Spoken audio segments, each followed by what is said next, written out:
Nínive. Nínive era a antiga capital do Império Assírio. Suas ruínas estão localizadas no norte do Iraque.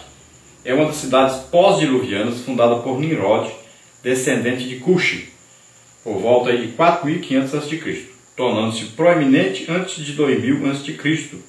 O rei assírio Senaqueribe, que viveu aí entre 705 e 681 a.C., fortificou a cidade, garantindo assim o apogeu da capital assíria.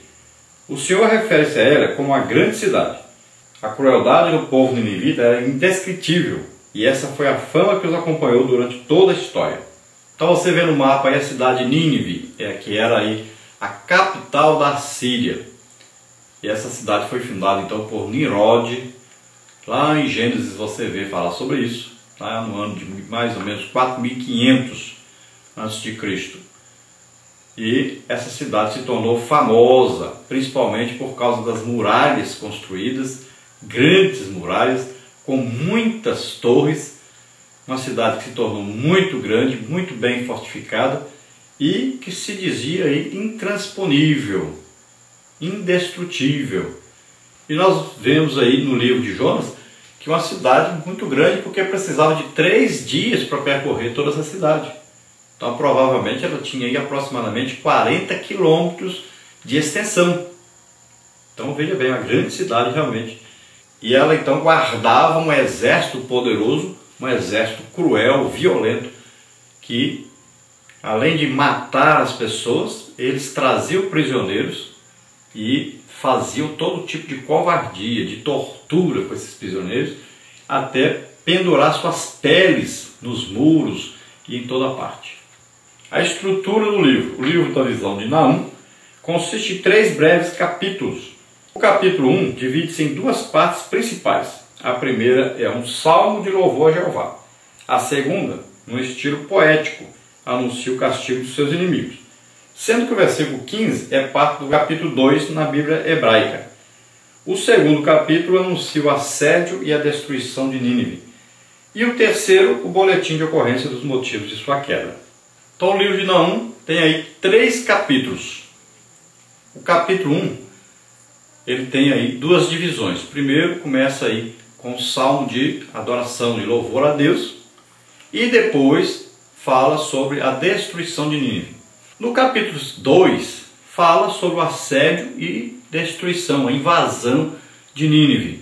E no capítulo 3 fala aí dos motivos que levaram Deus a permitir, incentivar a destruição de Nínive. Número 3, a mensagem. O tema do livro é a queda de Nínive. A expressão peso de Nínive proclama o início de sua ruína. O substantivo hebraico para peso é massá, que significa carga, fardo, sofrimento, bem como sentença pesada, oráculo, pronunciamento, profecia. Ela aponta para a proclamação de um desastre.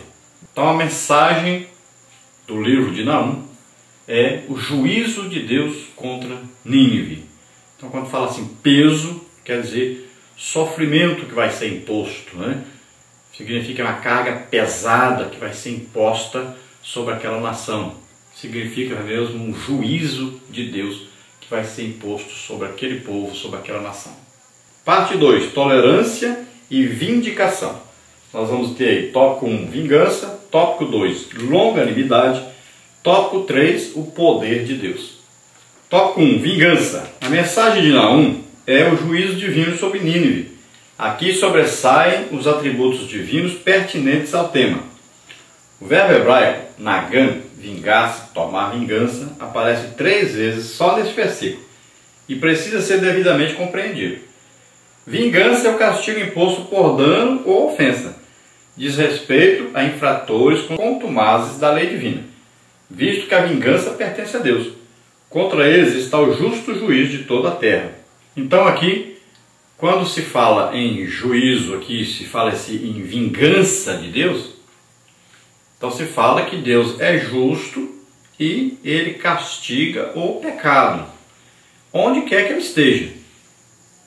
E Deus exerce aqui o seu justo julgamento e condenação ao pecado.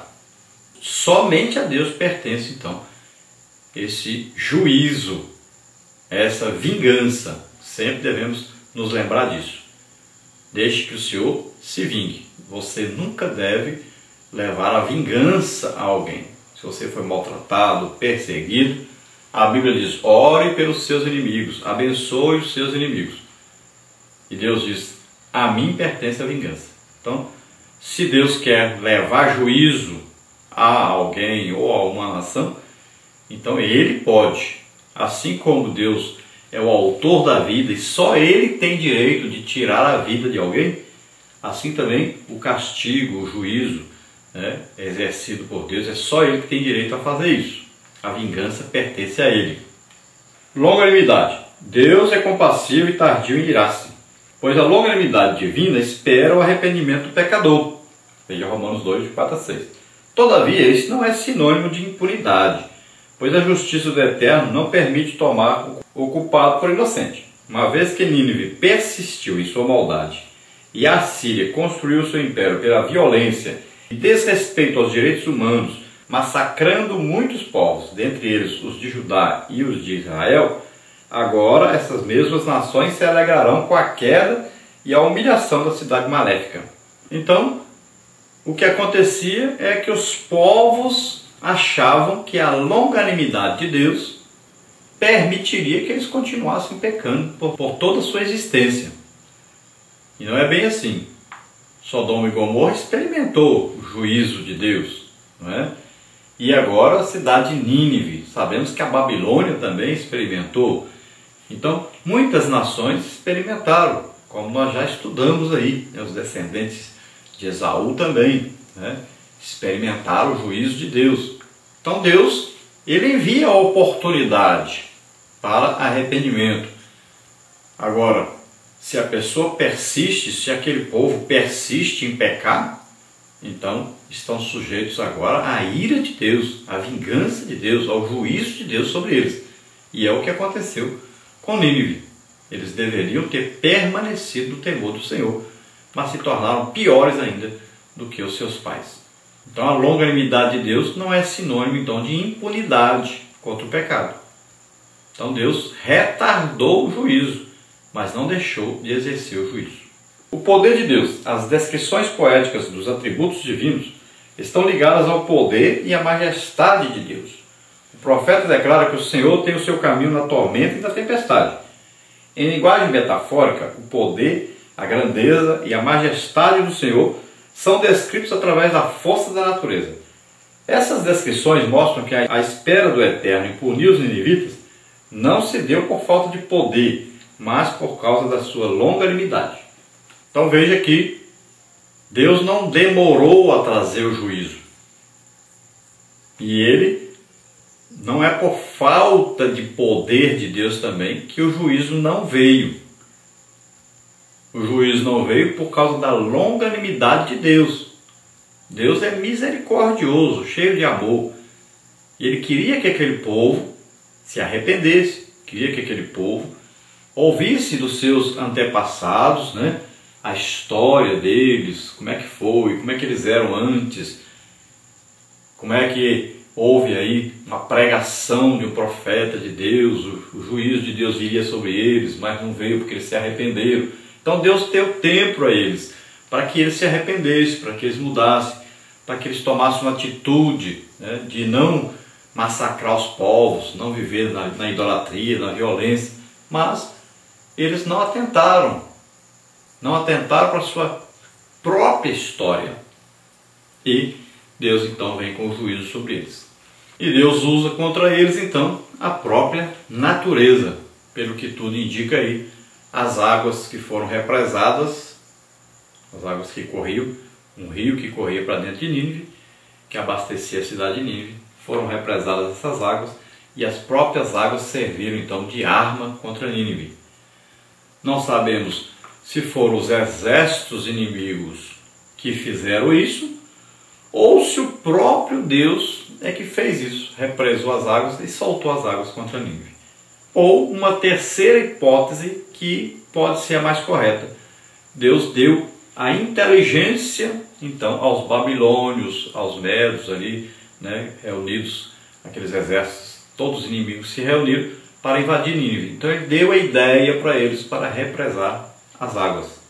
e depois soltar essas águas contra as muralhas de Nínive. E assim eles puderam invadir a cidade e massacrar os seus inimigos. E aqui ele fala então que agora Israel, que antes sofreu juízo e que foi aí comemorado esse juízo pelos assírios, agora Israel, Judá, é que iam se alegrar com essa derrota da Assíria. Parte 3, o castigo dos inimigos. Tópico 1, quem são os inimigos? Tópico 2, o estilo de Naum. Tópico 3, reminiscências históricas. Tópico 4, a consolação de Judá. Vamos ver quem são os inimigos. Então os assírios eram os inimigos, e a expressão peso de Nínive, referindo-se à capital da Síria, o confirma. A ausência da indicação desse povo também ensina as nações ao longo da história que sentenças similares às da Assíria são aplicáveis a qualquer povo que se levantar contra Deus. Por essa razão, a queda dos assírios foi definitiva.